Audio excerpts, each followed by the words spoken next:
អរលោកស្រីគិតថានៅពេលដែលយើងជឿចង់ដង្ហើមអាចបណ្ដាលមកពីរលាកកាពះជានិច្ចកាលមែនទេតើអ្វីដែលកើតឡើងបើសិនជាមានតបាកាពះហើយវាបង្កឲ្យមានការហូរឈាមកាពះដែលគំរាមកំហែងដល់អាយុជីវិតអញ្ចឹងសូមមើលវីដេអូនេះដល់ចុងបញ្ចប់ដើម្បីដឹងថាជំងឺដំបៅកាពះវាអាចបង្កឲ្យមានគ្រោះថ្នាក់អ្វីខ្លះហើយសញ្ញាគំរាមកំហែងដល់អាយុជីវិតមានអ្វីខ្លះហើយចំពោះការព្យាបាលយ៉ាងម៉េច ចឹងជំរាបសួរខ្ញុំបញ្ជាក់ដិតជាងចន្ទរិទ្ធឯកទេសខាងជំងឺទូទៅប្រសិនជាលោកលោកស្រីចូលមកក្នុង channel នេះដំបូងចូលចុច Subscribe និងចុចកណ្ដឹងដើម្បីបានមេរៀនថ្មីថ្មីចឹងវិធានបទថ្ងៃនេះតាក់ទងជាមួយនឹង Optic ulcer disease ឬក៏ជំងឺដំបៅកាពះពោះវៀនខ្ញុំនឹងនិយាយតាក់ទងជាមួយនឹងថាតើអ្វីទៅជាជំងឺ Optic ulcer disease តើមូលហេតុដែលសំខាន់ដែលបង្កឲ្យមាន Peptic ulcerosis ហ្នឹងមានអីខ្លះហើយកត្តាហានិភ័យខ្លះដែលបង្កឲ្យមានជាជំងឺ Peptic ulcerosis ហើយនឹងតកតងជាមួយនឹងសញ្ញា clinic ទៅពេលដែលយើងគិតថាមានរោគសញ្ញាយ៉ាងម៉េចតែយើងគិតថា Peptic ulcerosis Peptic ulcerosis ហ្នឹងបានន័យថាជំងឺដំបៅក្រពះឬក៏ក្នុងពោះវៀនតូចបន្តពីកាពះហ្នឹងគេហៅថា duodenum អញ្ចឹងមួយទៀតតកតងជាមួយនឹងការធ្វើរោគវិនិច្ឆ័យនិងការវេតម្លៃដើម្បីធ្វើរោគវិនិច្ឆ័យគឺយើងត្រូវយ៉ាងម៉េចហើយនឹងការព្យាបាលហើយនឹងកុំផលវិបាក complication នៃការវិធានការការពារទៅមិនដើម្បីកើតជំងឺដំណាក់ពេលចឹង apoptic ulcerosis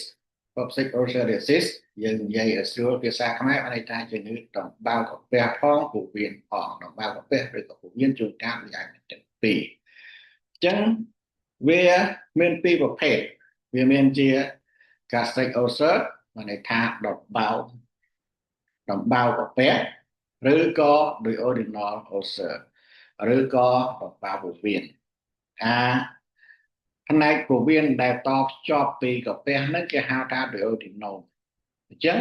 កាលណាគេនិយាយពី peptic ulcerosis វាអាចដំបៅក្នុងកាពះឬក៏ដំបៅក្នុង duodenum ហ្នឹងវាមានពីរចឹងការដំបៅហ្នឹងបានន័យថាមកអូសៀនយ៉ាងម៉េចអូសៀនហ្នឹងបានដោយសារតែវាមានការដាច់នៅមួយគឺអានេះគឺជាមួយគឺហ្នឹងគឺជាសតបនៅក្នុងផ្នែកខាងក្នុងរបស់កាពះហ្នឹងដើម្បីការពារកាពះកុំឲ្យមានជាតិរលាកឬក៏ការស៊ីដាច់នៅសតបកាពះហ្នឹងដែលបង្កឲ្យមានការជាតិរលាកកាពះឬក៏ជាដំបៅកាពះអញ្ចឹងនៅក្នុងសតកាពះនេះនៅពេលដែលយើងយកមកពុះចែកជាចំណែកចេះទៅវាមានសតបអវេវាមានសតបជាមួយកូសាគឺនៅផ្នែកខាងលើហ្នឹងដែលការពារនៅពេលដែលចំណីអាហារចូលមកវាប៉ះមួយកូសាហ្នឹងឬក៏ទឹកអាស៊ីតចូលមកប៉ះមួយកូសាហ្នឹងហើយមានមួយទៀតសតបមួយទៀតថា Miscalaris មួយកូសាមួយទៀតសុបមួយកូសានិង Miscalari propria អញ្ចឹងក្នុងសតបកាពះហ្នឹងវាមាន4ចឹងនៅក្នុងករណីដែលមាន Peptic ulcerosis ហ្នឹងគឺវាមានស៊ីដាច់ទាំងសតបហ្នឹងសតបទាំងអស់វាអាចស៊ីដាច់ដល់សតបខាងលើរហូតដល់សតបមួយកូសាតែវាស៊ីដាច់ដល់សតបខាងនេះទៀត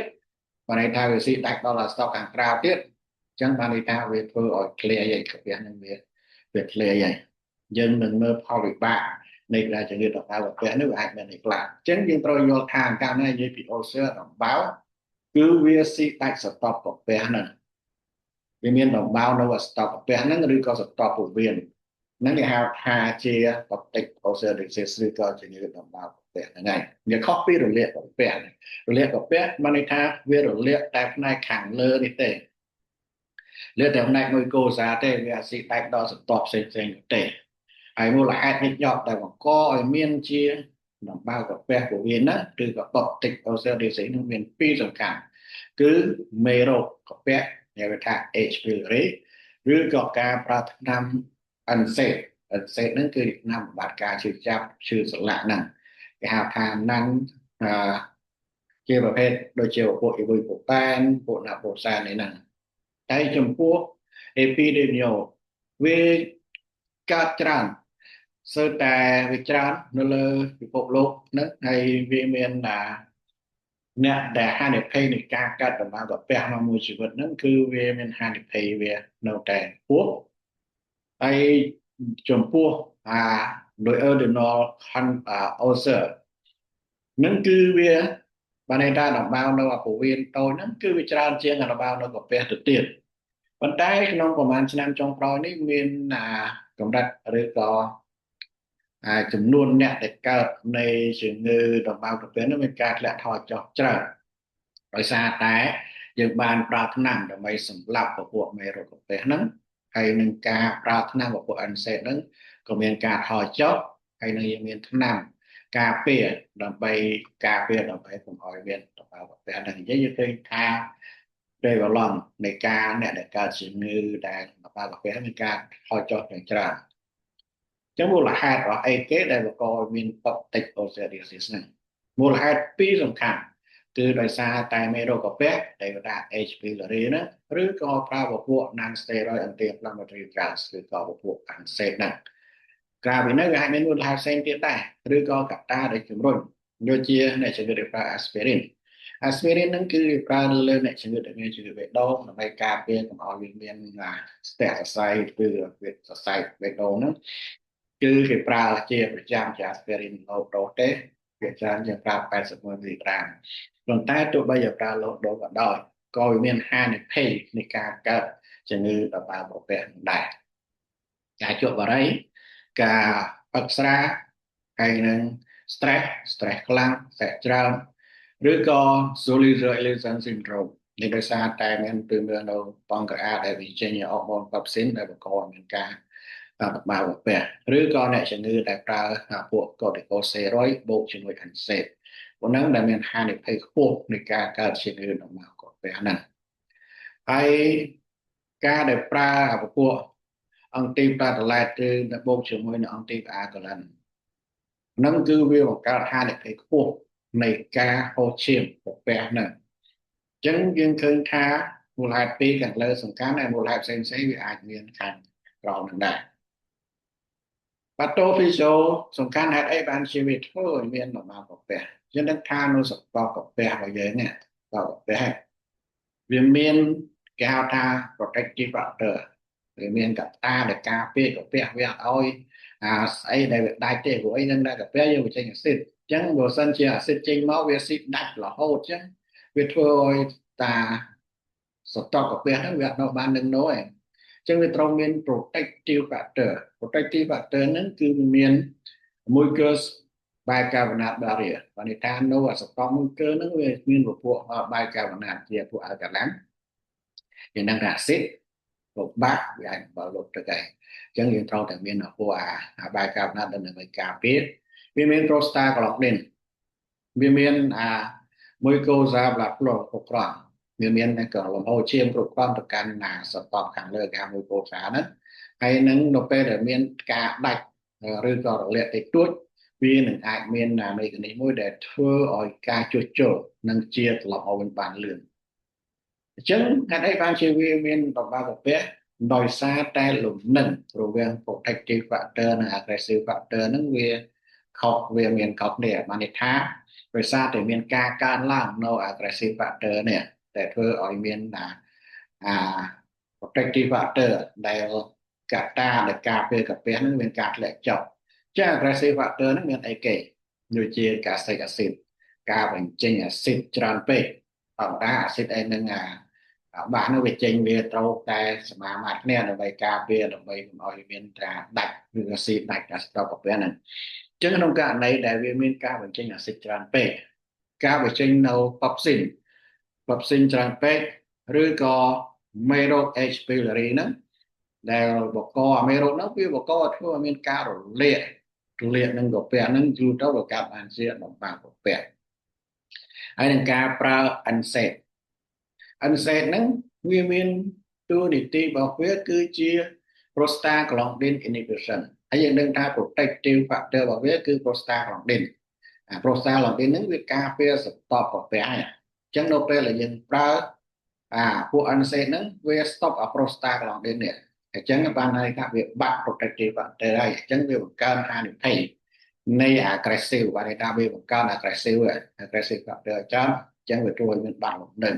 អញ្ចឹងហើយបានជានៅពេលដែលបាត់លំនឹងរវាងprotective ហ្នឹងវាធ្វើឲ្យមានដាច់មួយគោសរមួយគោសាមួយគឺកាពះហ្នឹងជាភាសាបើពួកអាស៊ីតតែចេញច្រើនប៉ាប់ស៊ីនចេញច្រើន H pylori ឬក៏ NSAID ហ្នឹងហើយបន្តមកវា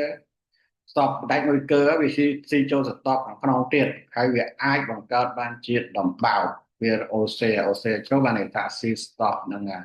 3 4ស្ទប់ដែលយើងនិយាយពីស្លាយខាងមុនណាចំពោះរោគសញ្ញាគ្លីនិករោគសញ្ញាគ្លីនិកភាគច្រើនគឺរោគសញ្ញានៃការឈឺនៅចុងខើអាចឈឺឬក៏អាចជាកាហាយមានអារម្មណ៍ថាដៅឬក៏មានអារម្មណ៍ថា dyspepsia មានអារម្មណ៍ថាដូចជាមិនរំលាយអាហារឬក៏មានចង្អោរឬក៏មានហោមពោះឬក៏ early satiety បានន័យថាវាឆាប់ហេតុញ៉ាំទៅបានបានតាំងពោះតាំងពោះនឹងញ៉ាំហើយវាមានក្រៈតែរបស់វាបើសិនជាវាដំបៅនៅនឹងដោយទៅនោះបានន័យថាឈឺហ្នឹងគឺនៅពេលដែលយើងបរិភោគចំណីអាហារនៅពេលដែលយើងមានអារម្មណ៍ថាឈឺណែនកាហាយកាពះហ្នឹងនៅពេលយើងបរិភោគចំណីអាហារទៅវាបាត់ឈឺហើយនឹងជាពិសេសវាឈឺនៅពេលយប់តែឈឺពេលយប់ហ្នឹងឈឺនៅពេលពោះទទេអញ្ចឹងនៅពេលដែលពោះទទេវាធ្វើឲ្យមានការឈឺចាប់អញ្ចឹងនៅពេលហ្នឹងយើងហូបចំណីអាហារទៅវាអាចធ្វើឲ្យបាត់ឈឺចាប់អញ្ចឹងយើងត្រូវចំណាំថាបើសិនជាយើងកំពុងឈឺពោះអាចឈឺនៅចុងដង្ហើមហ្នឹងហើយឈឺកាហាយរបស់យើងហូបចំណីអាហារទៅបាត់យើងមានបានន័យថានេះយើងអាចវាមានដំបៅនៅពេលវាដំបៅនៅពោះវៀនតូចហ្នឹងឬក៏ដោយ ordinal ulcer ហ្នឹងអញ្ចឹងបើយើងគិតវិញអ្នកជំងឺនេះវាអាចឡើងគីឡូដោយសារពេលឈឺកាពះ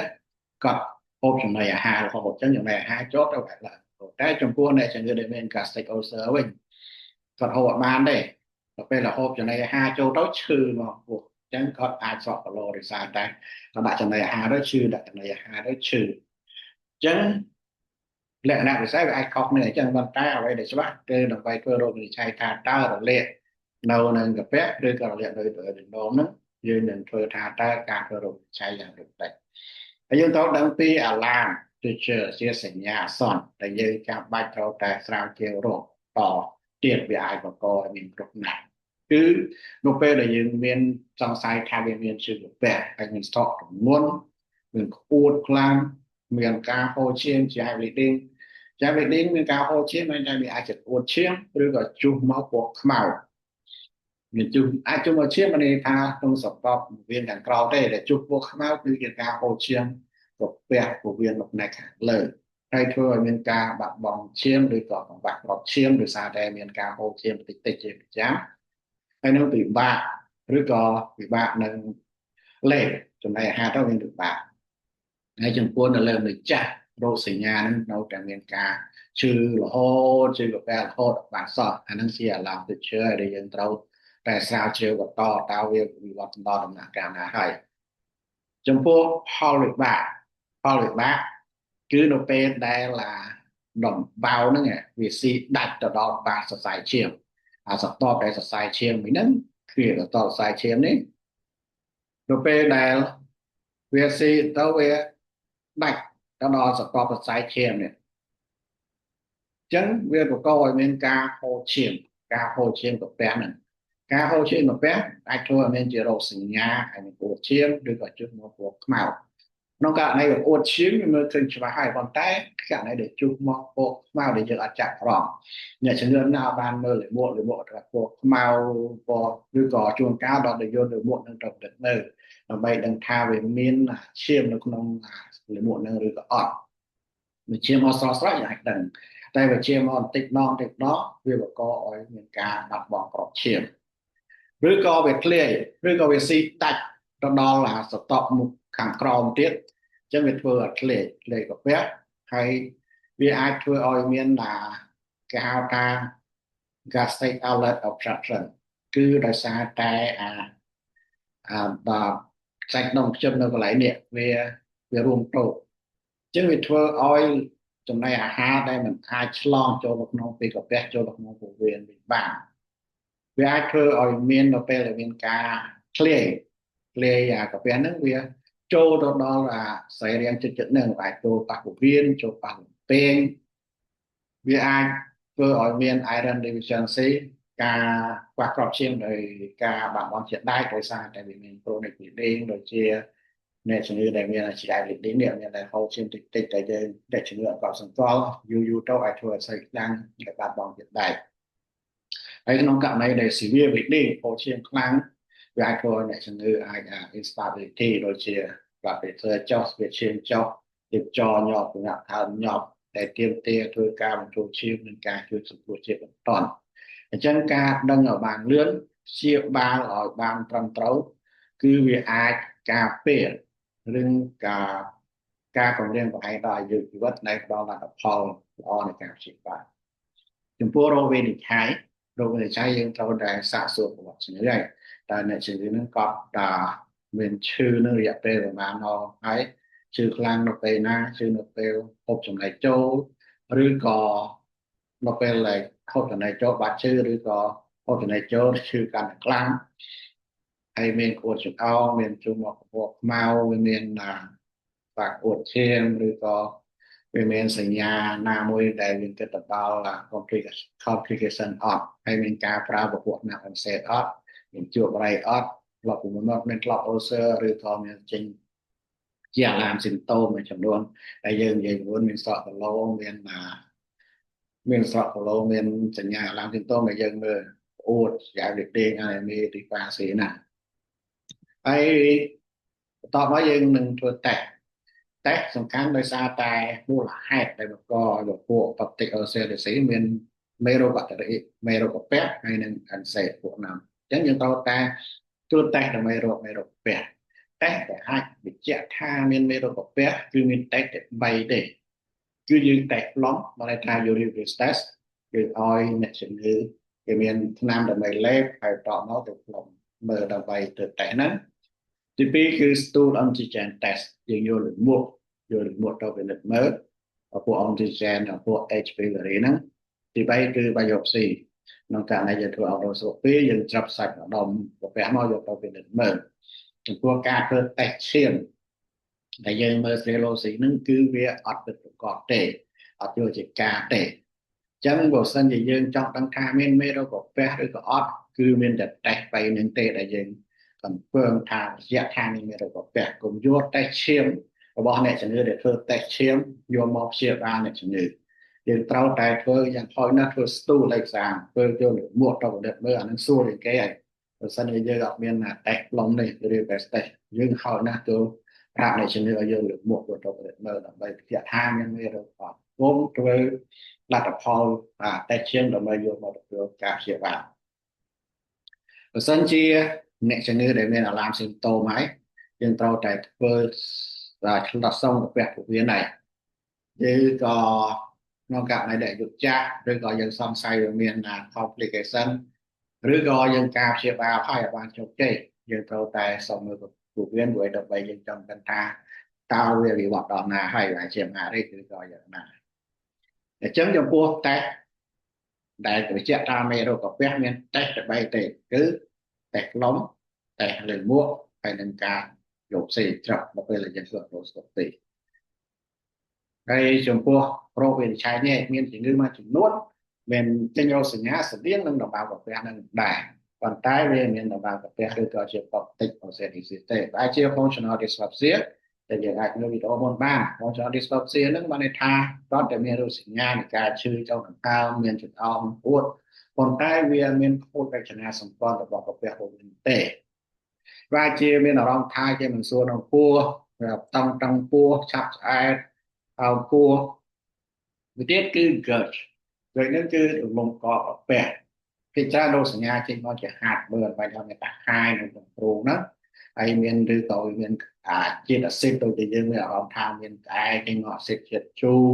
ហើយរោគសញ្ញាហ្នឹងវាអាចឈឺនៅពេលជាខ្លាំងនៅពេលដែលយើងបរិភោគចំណីអាហារឬក៏យើងបន្តយើងគេញ៉ៃវាច្រើនចាំតែអាចរោគសញ្ញារលឺឬមានផាបបឺនឈឺកាហាយក្នុងនឹងលាកកាពះ លាកកាពះបានន័យថាវាត្រឹមតែរលាកអត់មានដំបៅទេដំបៅគឺបានន័យថាជា ulcer វាស៊ីដាច់ស្ទប់កាពះបើរលាកវាបានន័យថាវាត្រឹមតែរលាកនៅស្ទប់ខាងលើទេអាហ្នឹងក៏អាចបណ្ដាលមកពី H pylori ឬក៏ប្រើ NSAID ឬក៏ស្រាឬក៏ stress នឹងដែរ gastric cancer រោគសញ្ញាជាកាពះដូចគ្នាប៉ុន្តែវាវិវត្តទៅដល់សក់ទម្ងន់រួចជាឆាប់ឆ្អែតកំពោះហើយមានរោគសញ្ញាដូចអានីមីខ្វះគ្រាប់ឈាមនិងការពោឈាមជាដេញដែលជាពិសេសជួសមកពកខ្មៅនឹងbiliary colic នេះបានន័យថាឈឺពោះផ្នែកខាងលើនឹងដែរតែដោយសារតែមានគ្រោះក្នុងថតទៅប្រមាណនឹងវាច្រើនអាចឈឺនៅអេពីកាសេឈឺនៅបងអេពីកាសេឬក៏ឈឺនៅឯអប្រូកាច្រើនឈឺផ្នែកខាងលើខាងស្ដាំគេអាចឈឺចាក់ទៅស្មាខាងស្ដាំឬគឺចាក់ទៅខ្នងហើយវាច្រើនឈឺបន្ទាប់ពីគាត់ជំនឿបរិភោគចំណីអាហារដែលមានជាតិខ្លាញ់ច្រើនហើយវាអាហ្នឹងយើងអាចធ្វើអេកូទៅយើងអាចដឹងថាវាមានជាការជឿឬក៏មានគ្រោះឬក៏អត់ដែរលាលំពេងនឹងសារហានធ្ងន់ធ្ងរមិនស្អាតឈឺចុងខាងឈឺខ្លាំងអាចឈឺចាក់ទៅខាងក្រោយគឺចាក់ឡើងទៅលើហើយយើងអាចអោននឹងមកចេះអន់ឈឺបន្តិចអាចមានរោគសញ្ញាដូចជាចង្អោរក្អួតចំណីអាហារចូលទៅអត់បានទេតែយើងធ្វើតេស្តឈាមទៅវាមានជាតិលីប៉ាឡើងឬក៏អានីឡាលីប៉ាវាច្បាស់ជាងអានីឡាហើយយើងអាចធ្វើអេកូទៅយើងឃើញមានការលំបងអាឬក៏ធ្វើ CT scan ទៅតែយើងមិនត្រូវផ្លេចពី ischemia ឬក៏ MI ទេការទ្វារសរសៃបេះដូងឬក៏ស្ទះសរសៃបេះដូងដែលមានរោគសញ្ញាឈឺចុងដង្ហើមដូចនេះតែនិច្ចកាលលើអ្នកជំងឺដែលចាស់កាលណាមានឈឺចុងដង្ហើមយើងនឹងគិតតែកាពះវាអាចមានជំងឺបេះដូងតែអាចបង្កអ្នកឈឺស្លាប់ព្រាបពេលមិនសិនជាយើងអត់គិតទៅដល់ជំងឺបេះដូងទេអញ្ចឹងវាឈឺអាចជារបៀបទីអត់ចំពោះលេអាហារឬក៏ចាក់នៅចាំទៅខាងរឿងណែនចាក់ទៅលើចាក់ទៅស្ដាំឬក៏ឈឺដងងតែម្ដងហ្នឹងទេប៉ុន្តែដែលច្បាស់គឺយើង check មើលទៅ CC របស់ច្បាប់បេះដូងតើមាន segment ST elevation ឬក៏ T នេះទេអត់ហើយយើង check មើល troponin ឡើងឬក៏ហើយអ្នកជំងឺដែលមានហានិភ័យពោះដូចជាលើអ្នកជំងឺដែលលើចាស់អ្នកជំងឺដែលដងប៉ែអ្នកជំងឺដែលលើឈាមអ្នកជំងឺដែលមានdyslipidemia អាហ្នឹងទៅតែជាកត្តាហានិភ័យនៃជំងឺបេះដូងហើយអញ្ចឹងចំណុចការមុននឹងយើងបញ្ជាក់ថាជំងឺកាពះយើងត្រូវតែ rule out ថាអ្នកជំងឺនឹងមានជាជំងឺបេះដូងទេព្រោះអ្នកជំងឺបេះដូងអាចស្លាប់ទៅបានមានឆ្នាំមួយចំនួនដែលធ្វើឲ្យមាន dyspepsia ហ្នឹងដូចជាការប្រើ NSAID ប្រើ aspirin ប្រើ bisphosphonate ប្រូតូមអានេះដាក់លេបទៅវាមានកាហាយទៅកាហាយពួកចឹងអានោះវាធ្វើឲ្យមាន mucosal irritation ឬក៏ ulceration ដោយសារយ៉ាងលេបទៅវាធ្វើឲ្យវា irritate នៅអាmucus របស់កាពះនេះអញ្ចឹងការវាតម្លៃសញ្ញាគ្លីនិកនេះគឺមានសារៈសំខាន់ណាស់យើងត្រូវប្រើសួរពីប្រវត្តិជំងឺបណ្ឌិតរាងកាយការស្រាវជ្រាវអសន្នស្របដើម្បីវិភាគថាមូលហេតុអីតើវាជា peptic ulcerosis ឬក៏ជាជំងឺផ្សេងទៀតទាំងនេះដើម្បីឈានទៅដល់ការព្យាបាលត្រឹមត្រូវចំពោះការព្យាបាលជាកលការគឺគោលរបស់យើងគឺយើងព្យាបាលឲ្យជាដំបៅយើងត្រូវសម្លាប់មេរោគបាក់តេរីបើសិនជាមានយើងទៅឈប់ថ្នាំដែលបង្កឲ្យមានរលាកកាពះយើងការពារកុំឲ្យវាកើតញឹកញាប់ហើយការពារកុំឲ្យមានផលវិបាកចឹងមធ្យោបាយទូទៅយើងត្រូវតែបញ្ចុះថ្នាំបានសេតនោះបើសិនជាគាត់កំពុងរលាកសេតឈប់ជួបបរិយបើសិនជាទឹកស្រាគោលកផលឬក៏ឈប់ហើយនឹងទៅចែកមើលថ្នាំក៏ទៅប្រើដែរតើថ្នាំខ្លះយើងអាចឈប់បានអត់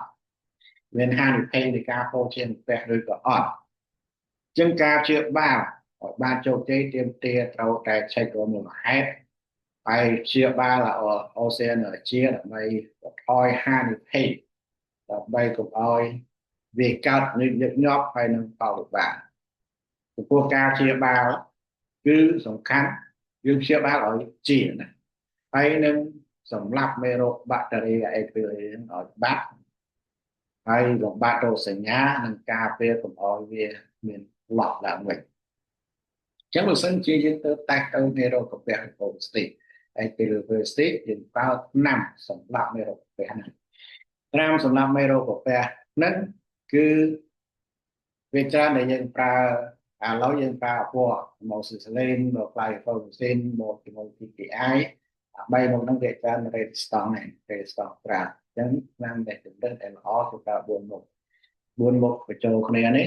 គឺវាពួក PPI បូកជាមួយ Vismith បូកជាមួយ Tetracycline បូកជាមួយ Nitromethylsal អានេះប្រសិទ្ធភាពនៃការព្យាបាលវាអាចត្រាជាខ្ពស់ជាងអ្នកជំងឺដែលប្រើ3មុខដោយសារ3មុខហ្នឹងតែជំងឺភាគច្រើនដោយសារការលើកថ្នាំនិងការវិបាកដែលគាត់ឈប់តែអាទីទៅធ្វើឲ្យមានរោគហ្នឹងវា resistant វាសមជាមួយថ្នាំហើយការប្រើថ្នាំហ្នឹងគឺពិបាកអញ្ចឹងព្យាយាមយកអ្នកជំងឺឬក៏អ្នកឈឺខ្លួនឯងហ្នឹងទៅដឹងថាយើងឈឺហ្នឹងដោយសារមេរោគកាពះបើសិនជាយើងអត់សម្លាប់មេរោគកាពះទេអាជំងឺរបស់យើងអត់ជាទេសម្បាររបស់យើងអត់ជាទេយើងព្យាយាមលេបឲ្យយើងលេបតែ2អាទិត្យទេអាច10ទៅ14ថ្ងៃពេលទៅយើងប្រើ2អាទិត្យទៅ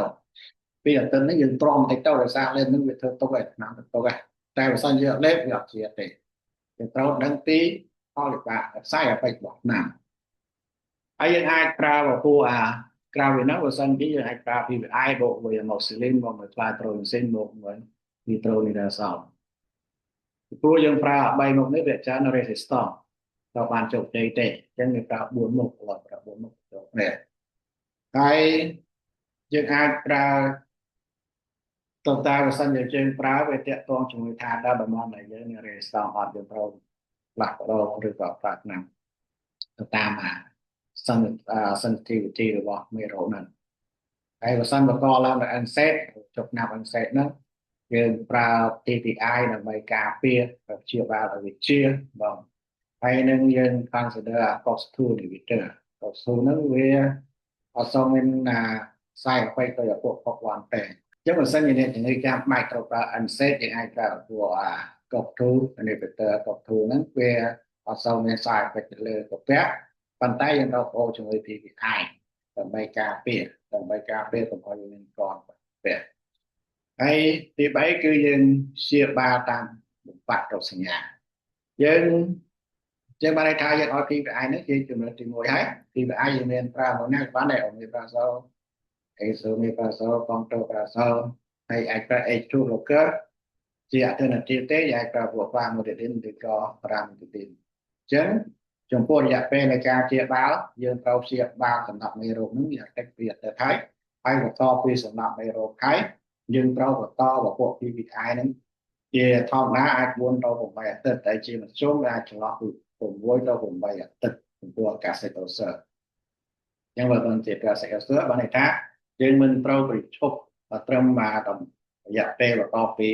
សម្រាប់មេរោគហើយទេយើងត្រូវបន្តពីសម្រាប់មេរោគកាពះហើយពីទៅថាយើងបន្តពី PPI ហ្នឹងរយៈពេល6ទៅ8អាទិត្យទៀតដើម្បីឲ្យដំណើរកាពះនឹងវាជាព្រោះគោលបំណងរបស់យើងគឺយើងព្យាបាលឲ្យវាជាមានព្យាបាលបាត់តែរោគសញ្ញាទេយើងព្យាបាលឲ្យវាជាដាច់តែម្ដងហើយបន្ទាប់ពីសម្រាប់មេរោគកាពះហើយយើងត្រូវតែ control ឡើងវិញតើមេរោគកាពះវាងាប់បាត់អត់នៅបើសិនជាយើងជួនកាលយើងប្រើតែជំងឺនេះក៏បានដិតដល់អញ្ចឹងធ្វើឲ្យមេរោគកាពះនឹងស្លាប់អញ្ចឹងដើម្បីបញ្ជាក់ឡើងវិញយើងត្រូវតែធ្វើតេស្តនឹងម្ដងទៀតតែដើម្បីតេស្តនឹង confirm ថាវាពិតប្រាកដជោគជ័យឬក៏អត់យើងត្រូវតែបើសិនជាយើងអាចធ្វើតេស្តខ្លងឬក៏តេស្តលំមួកយ៉ាងតិច4អាទិត្យបន្ទាប់ពីបញ្ចប់នៃការព្យាបាលហ្នឹងហើយ2អាទិត្យបន្ទាប់ពីបញ្ចប់នឹង PPI ចឹងបែរថាក្នុងករណីដែលយើងធ្វើ repeat test ហ្នឹងតតែយើងឧបមាថាយើងព្យាបាលទៅបាន2អាទិត្យចឹង4អាទិត្យបន្ទាប់ពីបញ្ចប់ហ្នឹងបញ្ចប់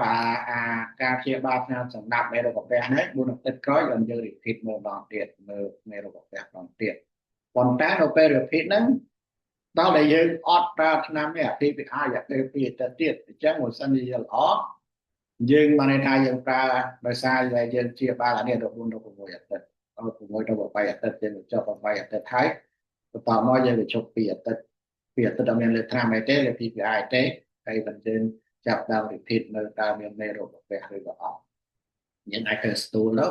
បើសិនយើងរៀនថាស្ទូលបើសិនជាយើងមានតែខ្លងទៅតែខ្លងទៅ សិនជាមេរោគនឹងនៅមានទៀតអាហ្នឹងគេថាទីស្តង់ហើយឬក៏អ្នកជំងឺគាត់អត់លេបណាំយើងត្រូវវិជាឡើងវិញតើយើងគួរតែប្រើ regimen ដដែលឬក៏ផ្លាស់ប្ដូរទៅតាម sensitivity របស់ពួកមេរោគកាពះហ្នឹងព្រោះថាមេរោគកាពះឥឡូវ resistance ច្រើនណាស់ហើយចំពោះការព្យាបាលនៅ complication ផលវិបាកបើសិនជាអ្នកជំងឺដែលមានជាអានិដេងការហូរឈាមកាពះពោះវាហ្នឹងហូរឈាមឡើងយើងត្រូវជួយសង្គ្រោះហើយ សេះ airway breathing circulation យកឲ្យ IV fluid ទៅតាមបានសញ្ញាជីវិតហើយយើងឲ្យ IV PPI IV PPI យើងអាចឲ្យពួក pantoprazole ឬក៏ esomeprazole ក៏បានដែរយើងឲ្យ80 មីលីក្រាមរកលើហើយបន្តមកយើងឲ្យ3មីលីក្រាមពេលតែពីចុងដល់ពេល4ម៉ោងហើយបើសិនជាការហូរជាខ្លាំងយើងចាំបាច់ត្រូវធ្វើ endoscopy អីក៏ទៅ stop បានហើយធ្វើ endoscopy ដើម្បីបញ្ឈប់នៃការហូរឈាមហ្នឹងហើយយើងត្រូវតែបញ្ចូលឈាមបើសិនជា hemoglobin ចុះ hematocrit ចុះខ្លាំងហើយអ្នកជំងឺ unstable ហើយចំពោះការក្លេកាពះកាលណាក្លេអីអត់មានថ្នាំព្យាបាលទេមានតែការវះកាត់ទេវះកាត់ហើយ antibiotic ស្វាស្វេកត្រូមហើយនឹងឲ្យ IV fluid resuscitation ពុកតែកលាយហើយតាមបានដល់បើសិនជាអត់ប្រាក់ខ្លួនអត់ប្រាក់សិនវាមាននេះអត់សិនដោយសារតែកន្លែងចប់ពីកាពះរបស់វាហ្នឹងវារួមតូចអញ្ចឹងទេវាឲ្យធ្វើឲ្យចំណីអាហារឬរត់ទៅកាពះអាចចុះទៅតាមពោះវៀនវិញបានទេអញ្ចឹងយើងដាក់ initial ដាក់ទៅយកតាមមាត់មកចូលក្នុងកាពះហ្នឹងមកដើម្បីថយអត់ប្រាក់សិនហ្នឹងយើងឲ្យ PPI ជា IV ឬក៏ជា oral ហើយយើងអាចប្រើ endoscopy ដើម្បីពង្រីកស្តុបកន្លែងដែលវារួមតូចហ្នឹងហើយបើសិនជាយើងធ្វើឲ្យបានចូលជ័យទេដល់ធ្វើការវះកាត់ដើម្បីថាធ្វើម៉េចឲ្យមានបំផុសពីកាពះចូលក្នុងពោះវៀនបានចឹងវិធានការពារដើម្បីកាត់អូសៀនហ្នឹងគឺយើងធ្វើយ៉ាងណាដើម្បីបន្ថយនៅ complication ផលវិបាកនិងធ្វើឲ្យប្រសើរនៃគុណភាពជីវិតរបស់គាត់អញ្ចឹងអ្វីដែលយើងត្រូវធ្វើគឺយើងត្រូវតែធ្វើតេស្តមេរោគកាពះហើយនឹងសម្រាប់មេរោគកាពះដោយសារតែHPV គឺវាជាមូលហេតុអញ្ចឹងទេ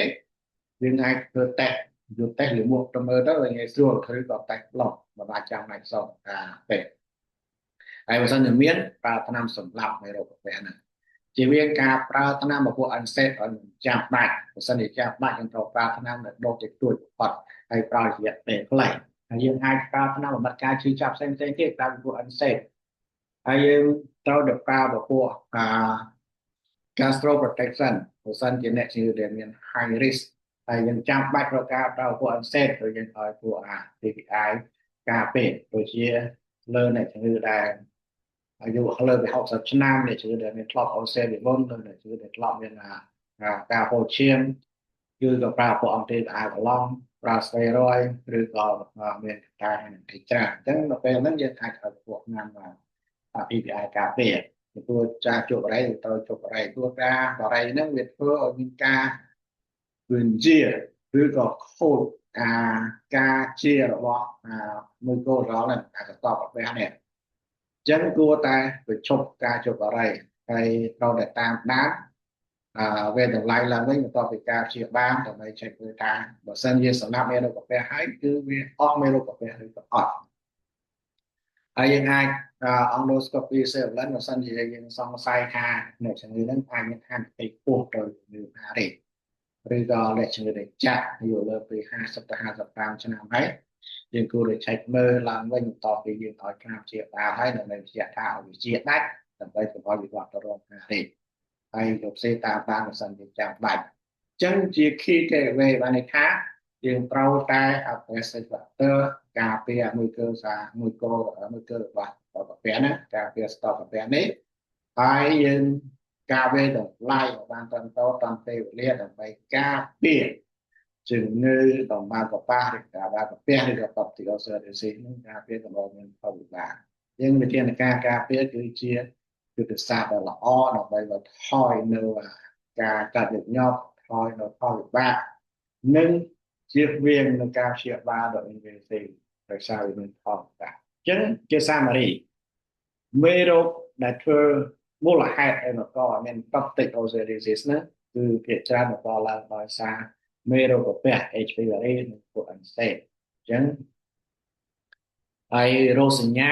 ភាគច្រើនវាធ្វើឲ្យមានការឈឺនៅចុងដង្ហើមហើយជាពិបាករំលាយអាហារ